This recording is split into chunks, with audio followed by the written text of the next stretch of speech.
welcome back to the MILELE readings. We will be reading chapter 26.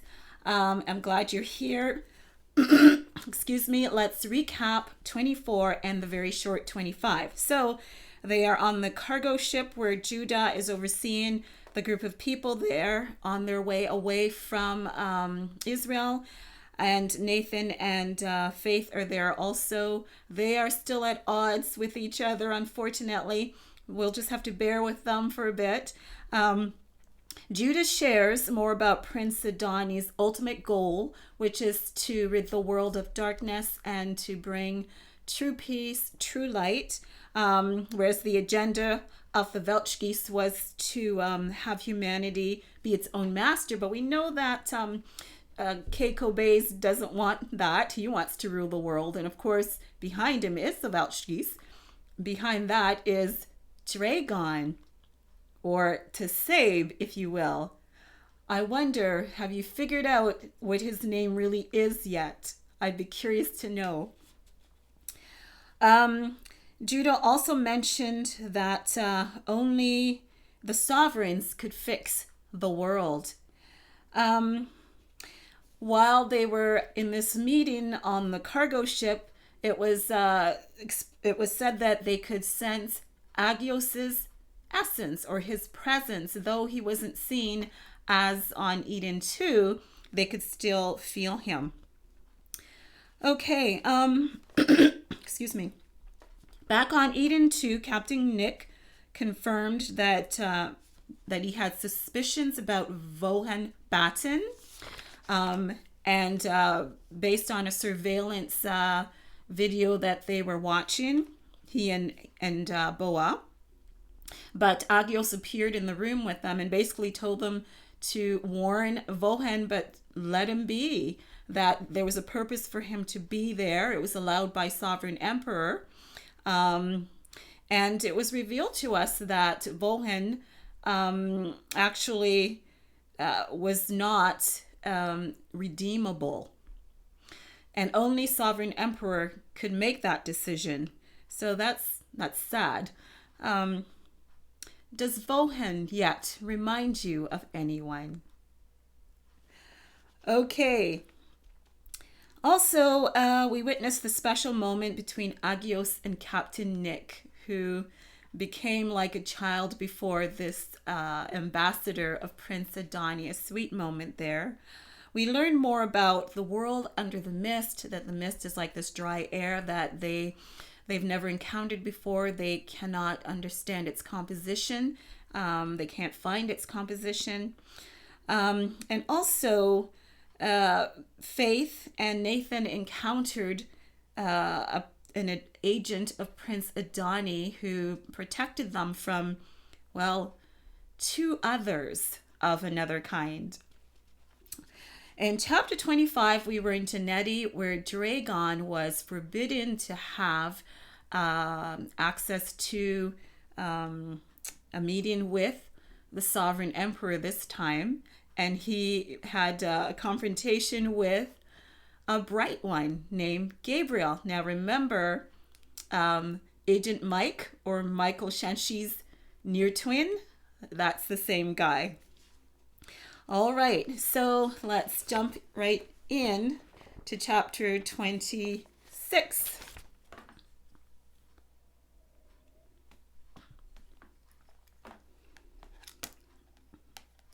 I'm excited because we're getting there. All right, we start on Eden 2. Boa had never felt so helpless in his life as he did now, sitting in the dome, which had been transformed into an ICU. Now you remember the dome, I'm sure. And where Lucas lay looking pale and listless.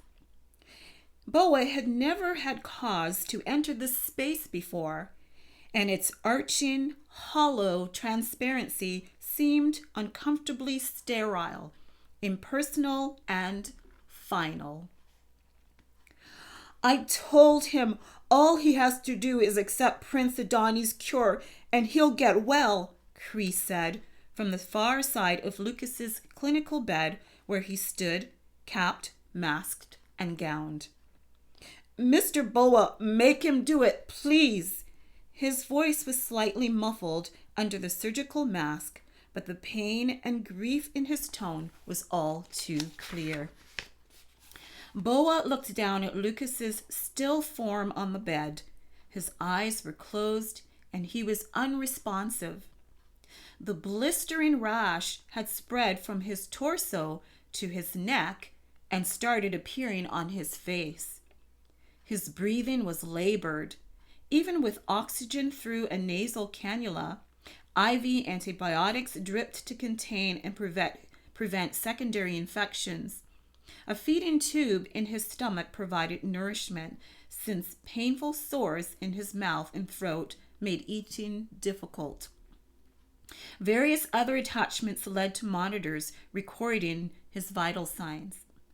Boa looked at Cree. "You're right, buddy. He would get well." But Boa had already tried and failed to convince Lucas. It was painful watching his life ebb away. The process, which was slower in the rest of the world, was magnified in Eden 2's atmosphere. He'd witnessed it time and time again in non-loyal refugees who were too infected with the toxin to recover even in the dome. Lucas was at such a stage. Boa looked outside of the dome, wondering when Agios would come. But only a military guard and Lucas's nurse were stationed in the interrogation and debriefing chamber. Perhaps Agios could convince Lucas. Boa recalled that in Eden 2's short history, only one refugee had actually accepted Prince Adani's cure. A young mother had wholeheartedly embraced loyalty to Prince Adani before leaving the island with her 2 young children and her husband's corpse. He, a business tycoon, had stubbornly refused to let go of his loyalty to the Veltschis.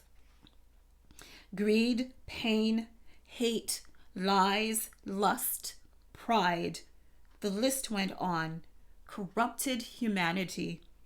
They were virtues of the toxin and the very core of the Veltschis. Prince Adani's antidote, the cure that was created from his blood, was the only way to counteract the toxin once and for all. Knowing this made Boa fearful for Lucas's future. If Lucas should die, it would be heartbreaking enough that his body would be the first laid to rest on Eden 2. But the gravest question was, where would his inner person, his soul, end up? "But you know we can't make him do it," Boa added hesitantly, concerned for Kree's state of mind. "In his own heart, he must realize and accept his need for the cure. Let's be patient and wait for Agios." Kree stared at him for a moment, then turned away in frustration. Boa understood the frustration, the guilt. He knew that Kree had already accepted Prince Adani's cure, but over time they'd all lost sight of the fact that Lucas would one day be faced with such a decision. Suddenly, Kree swung back around, breathing heavily with anger. I told Lux not to listen to him. I don't know why he would tell him that." "Tell him what? Listen to who?" "Mr. Batten. He told Lux that he had time, that no one would expect him to worry about making a decision at his age." Boa was baffled. "Volhan Batten told him that? When?" "When we first came to the island, he heard me talking to Lux about his anger." "His anger against the human traffickers?" "Yeah. Luke said he was waiting until he got older, then he planned to hunt them down and kill them." Boa was shocked. How had they missed this? He and Ruth knew that sometimes Lucas had anger issues. One of the counselors had been helping him with it, but he had no idea it ran so deep. Cree, I didn't know, Boa started saying. Then he paused. A relieved, expectant look had filled Cree's eyes. I will speak with him. Boa turned, then stood up. When had Agios come into the dome? And when had the interrogation and debriefing chamber emptied even of Lucas's nurse? Agios stood behind Boa.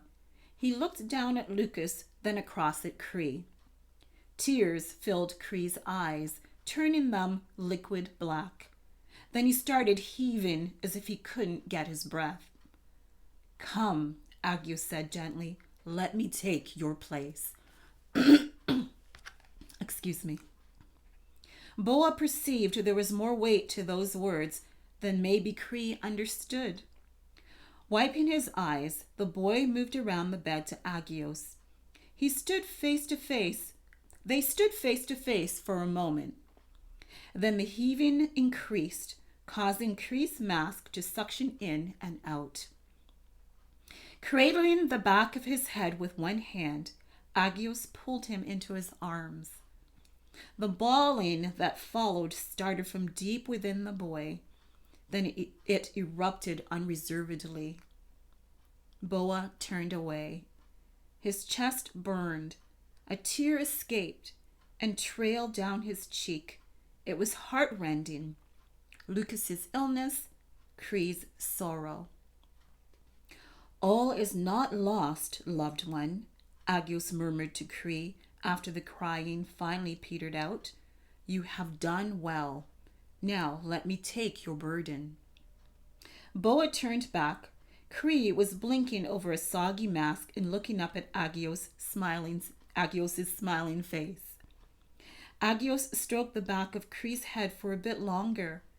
A damp patch remained on his white shirt where Cree's head had rested. Cree wiped his eyes, then shuffled over to Boa. With an arm around Cree's shoulder, Boa watched as Agios leaned over the bed toward Lucas. Lucas, look at me, Agios said. Lucas remained unresponsive. Lucas, look at me, Agios said again, more firmly. Lucas slowly turned his head in Agios' direction. Look at me, son. Lucas opened his eyes and looked at Agios, who was smiling tenderly, lovingly. Do not hide any longer. It's time to let go of the hate. It's time to let go of the hurt. Ah, how lovely. All right, new scene. Here's another person who needs Agios. Excuse me.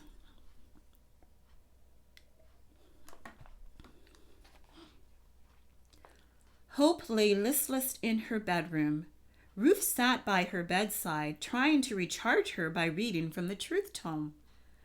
Other than counsel with Agios, the Truth Tome was Hope's important go-to place for everyday life, but especially when uncertainty loomed. In fact, it seemed as if the entire island had taken up the mantle of boosting her well-being with messages, treats, and quality time with those in her inner circle. Yet even time with baby Moses, which usually rejuvenated her, had minuscule effect. Are you listening, Hope? Ruth asked. Her fixed smile was betrayed by the concern riddling her forehead. Excuse me. Hope knew the smile was meant to soften Ruth's veiled rebuke. And she was indeed not listening. Her physical state, after returning from beyond the mist patch, had continually deteriorated. It was as if her life force ebbed lower and lower with each passing day, with no valid physiological reason. Her medical tests were normal. Obviously, the unwellness was birthed in her mind, or less obviously was a matter of heart or spirit. Yet, she couldn't really say that she was depressed. Rather, her life seemed in a state of suspended animation. Hope tried focusing. Even turning her head took too much effort. With a forced smile, she said, "Sorry, Ruth." She stifled a yawn. "I'm just so tired. I can't even seem to get my energy back." "You've been saying that for the past 6 days." After resting the truth tome on her lap, Ruth leaned back on her chair. "I agree with Dr. Mark about the psychological fatigue, but I also think that you're content to stay here." Hope eyed her, trying to understand. Her body felt as if it wasn't there, and everything felt airy, almost non-existent. But she had enough presence of mind to catch Ruth's underlying tone. "What do you mean, Ruth?" With her head cocked to one side, Ruth remained meaningfully silent before replying. "I think you don't want to recover. It's as if you left your soul beyond the mist patch." A small flicker of life ebbed in Hope. She stifled it, sighed, and looked away. "Don't ignore me," Ruth persisted, sounding testy. Hope sighed again. Her friend wouldn't be easily put off. I do want to recover. I know it's hard for my staff. Your staff is doing fine. You have such a fine-tuned system in place. How could they not be okay for a week or two? That's not the point. They're worried about you. Everyone is worried." Turning away from Ruth, Hope curled her body around a pillow. "Even that crazy Vohan Batten keeps insisting on seeing you. What is it with you and that guy anyway?" Hope looked at Ruth. "Vohan Batten? Why would he want to see me?" Then a thought dropped in her head. "He has been rather strange lately, but more so since I came back from the patch." Ruth remained silent, studying her. "But why does he want to see me?" Hope repeated. "You're asking me?" Ruth stood up. She smoothed her clothing, then looked at Hope. She moved to turn away, then paused. "Look, Hope, we all have our difficulties. Even though Keiko Bays has returned to Israel, the troops remain, which means he'll return. The tension is crazy out there. You're his target. You can't remain in this frame of mind much longer." Hope slowly turned onto her back. "But I can't, Ruth." She was reluctant to face anything anywhere, much less out there. Tears started. Her body quivered. "I just can't." All right," Ruth said softly, rushing back to the bedside. She bent over and hugged Hope awkwardly. "I didn't mean to upset you. I've talked to Agios, but all he said was, 'Be still.' So I'm just trying to see what I can do to get you back on track. Sorry, sweetie." Hope didn't know what the answer was. She only knew that she longed to return to the place she couldn't remember, to the one who filled her heart and mind. A new scene.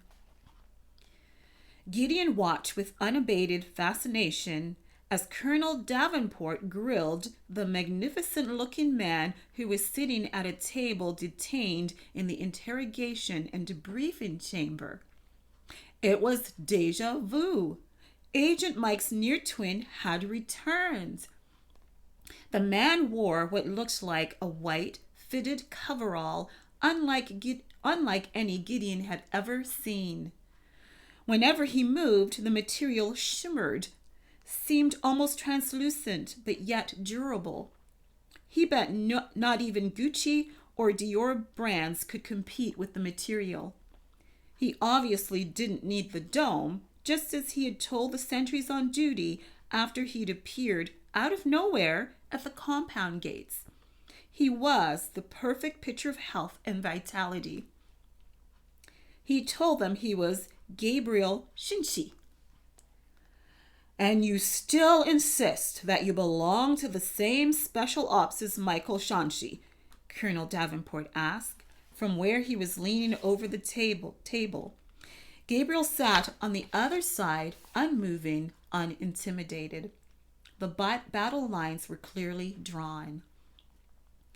Yes, Gabriel responded. His voice was firm and deep. It spoke of tested authority. Gideon had to admire him. Not many could hold up so seemingly unaffected by the colonel's overbearing presence. Sir, Gideon tried, getting the colonel's attention for the second time since the interrogation had started. And you insist you're not with the Council of Nations, Colonel Davenport continued, ignoring Gideon. The tips of his fingers were gripping the table, the backs of his hands were flushed, and his uniform was stretched taut over his broad shoulder blades. Yes. Yet you just managed to get past the entire fleet out there without being noticed. Yes. Colonel Davenport straightened, then leaned back on his chair. He released an exasperated sigh. Sir, Gideon tried again. What? Colonel Davenport finally turned, glaring at him. Gideon swallowed. He's the same one who came before, sir. Before? What before? The one we talked about after the Council of Nations assault. He flew one of the silver planes. Colonel Davenport stared blankly at him for a good 5 seconds. Then awareness slowly softened his eyes. He turned to Gabriel. You were one of those who assisted us? Yes, Gabriel responded, no change in expression. Any further exchange was hindered by a rapid knock on the door. The door opened and Captain Nick stuck his head in. Colonel, Sir, Agent Mike is here. New scene. The watcher trembled in morbid fascination as he watched a tall figure draped in a flowing green translucent robe coming from the front lobby of the hub. The man had bright red hair that flowed to his shoulders, pale skin with a healthy reddish glow, and he was approaching deliberately and steadily, unconcerned with the activities around him. This was impressive, as it was the peak of the day and Eden 2's office personnel were moving continuously and orderly throughout the lobby and corridors. The watcher staggered against the left corridor wall as the man drew closer. No one else seemed to notice the unusual presence. Suddenly, the man stopped his unhurried pace. Time stood still. He turned his head and looked right at the watcher. His eyes sparkled like emeralds. The watcher gasped at his radiant beauty. Then, as if he were no more than a fleck of dust, the man continued past him down the corridor. Just before the door leading to the women's dorm stairwell, the man disappeared. The watcher rushed down the hall, pushing others aside, barely heeding calls for caution.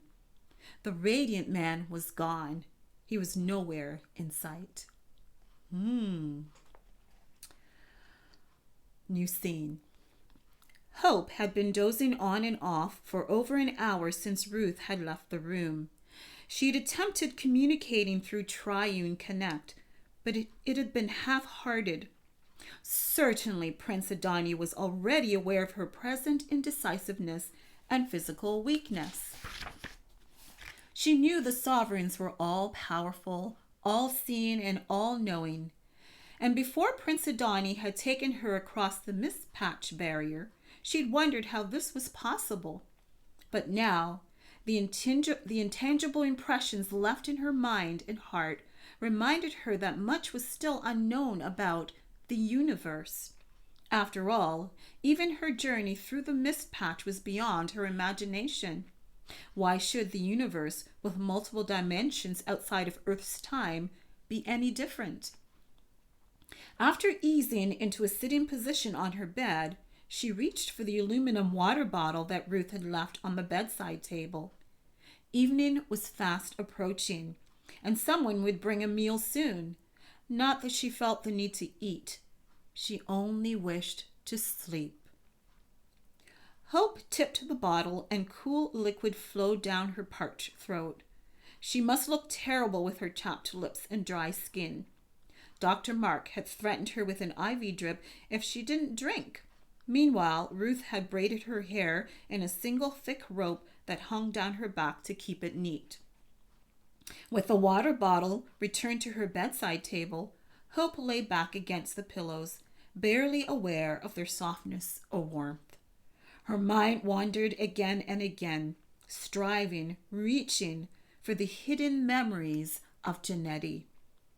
She even found herself reaching for the faded ones of Prince Adani at the atrium when she'd first pledged her loyalty to him.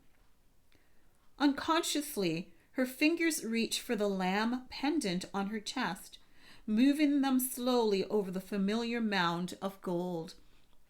She wondered if Nathan still had his. He had better. As children, they'd been instructed to never remove the necklaces, that they were gifts from Prince Adani. Apparently, her parents had found them folded in gold-colored fabric laying across their twin bassinets a week after she and Nathan were born. The note written across the fabric had simply said, "The lion and the lamb declare a triumphant future. Prince Adani." Future. What future? Her entire being ached. Her eyes closed wearily. "Help me, please," she thought. "Are you willing to receive help now?" The voice came unbidden into her thoughts. Agios? It hadn't sounded like Agios, but maybe it was. Her eyes flew open. Agios? Her link to Prince Adani. Desperation filled her. As if hearing her anguished thoughts, someone appeared in the room, in front of the closed door. The pendant slipped from her fingers. The one before her was not Agios. He was not Prince Adani. As beautiful and radiant as he was, she couldn't help feeling disappointed. Her eyes watered, her throat closed. Who was he? "He has sent me to help you. Let me help you." As he approached, the beauty in green moved slowly, carefully, as if aware of her unease. Surprisingly, Hope's throat relaxed, but the closer he came, the blurrier he was, as if her eyes couldn't focus. Still, she could tell he was lovely. He smiled ever so slightly. "Don't be afraid." The words were heard, though his lips didn't move. "I have been sent by the Father to lift you from your distress and make you well." The Father? Hope had experienced enough to know this wasn't necessarily a dream. He reached out a hand and touched her forehead. She closed her eyes. "Yes, the father of your betrothed. His father is your father." His touch was ever so light, a feather's brush. Hope found herself inhaling deeply. Soothing warmth started from her head and soon flooded her entire being. Life flowed in, filled her. She exhaled. "Do not hold your worries any longer. Let them go. This time, Agios?" She opened her eyes. Her sight cleared as she looked around the room. The radiant one was no longer there, but there was Agios standing by the door. Joy flowed. She smiled. Agios returned the smile. "Foolish child, why hold on to anguish when he has so much more for you? When the time comes, you will see him again and will be with him forever." Feeling so much more alive, Hope scurried from the bed, tripping over the sheets. "Who? The Emperor? Prince Adani?" She rushed into his comforting presence, his comforting embrace, like a child in need of reassurance, of consoling. "Peace, Joy, hope filled her. Both, also I, but here I will remain with you. Oh, that leaves me with such a lovely feeling. Okay, so that's the end of 26, and I hope you join me next time for chapter 27. Take care.